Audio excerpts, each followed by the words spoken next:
பரவாயில்ல விடுங்க, எப்படியும் எனக்காக யாரும் வீட்ல காத்திருக்க போறது கிடையாது. எனக்காக யோசிக்க உயிராயிருக்கு. மரத்தை சுத்தி டூயட் பாடி அதோ அங்க இருக்கான் பாரு. இந்த டெஸ்ட்ல அவன் ஒருத்தன் தான் ஃபெயில் ஆயிருக்கான்னு கேள்விப்பட்டேன். ஃபெயில் ஆனதும் கரெக்ட் தான். இவன் மட்டும் நெஞ்சாவானா எப்படி இருக்கும்னு நினைச்சு பாரு. அப்புறம் எதுக்காக? ஏன்னா அவங்க எல்லாரபடியும் கண்டிப்பா சிறந்தவன். நான் தான் நருட்டோ. நான் தான் அடுத்த ஹோகாகே, ஒரு ninja legend.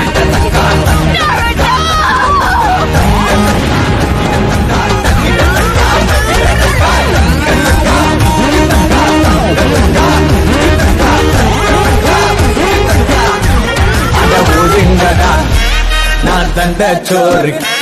Tamil is my mother. I am single and I am அட ஒதுங்கடா சங்கு. நான் தந்த சோறு.